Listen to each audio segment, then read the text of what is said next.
Hi, you're in the studio with Royalston, and I'm going to be talking today about my track All My Life, which is out on Bad Taste Recordings. All my life I've been treading water.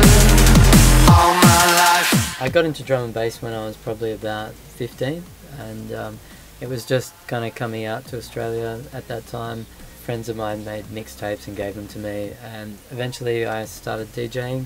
I've always played out my own tracks. I listened to a lot of classical music and a lot of indie music, just all different stuff, house, electro, anything really. All my life. It all pretty much started with a jam between me and Mark, and we played stuff on the Virus over here and on the MS-20 and the Juno. I've been making music for a long time, and when I started it was all hardware. This is the Korg MS-20. I used it for a lot of the bass noises. I'd make a lot of bass noises and then sample them into Ableton and reuse them.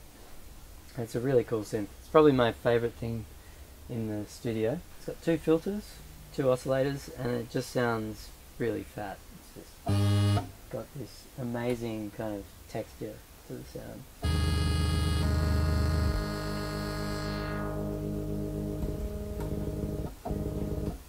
And it has this crazy resonance.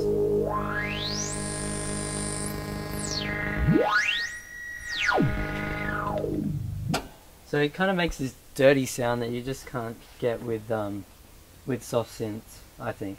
These are the mics I use to record Mark. We've got the SM7, which is a cool mic. And also this thing I use on Mark's voice quite a lot. We call it the egg. It gives like a cool kind of distorted sound, and you can layer it over the nice clean sound that you get from this. All my life. Okay, so for this track there were heaps of different versions because I worked on it for about a year. I think there's about 50 versions of this. Overall the arrangement changed quite a bit.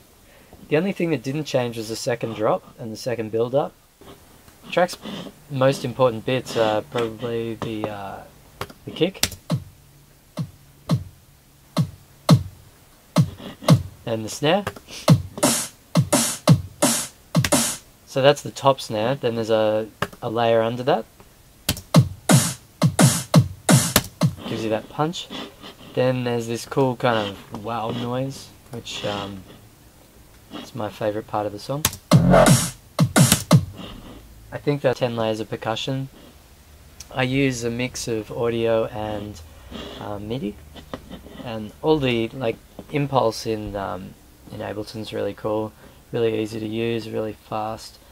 You can adjust timings and everything. You know, you can hot swap different sounds.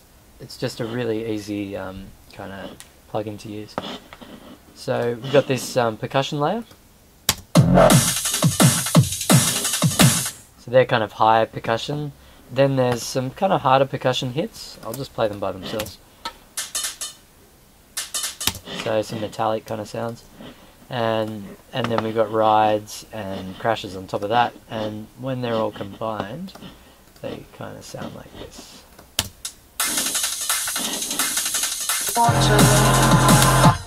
And they kind of fill out the track, and you can hear there's lots of delay and lots of effects that kind of pad everything out. For the bass we've got the sub bass, then we've got this other layer that appears once every 8 bars, then we've got this dirty sound which also layers on top of that. So that kind of gives you the grimy feeling. Then another. So that widens the sound out. And then this pulsating noise. And those pulsating bits change all the time, and I've tried to move them around to keep things interesting. And then there's another layer of more bass. And then finally this bass, which is all the basses combined but run through a desk. I'll play it by itself.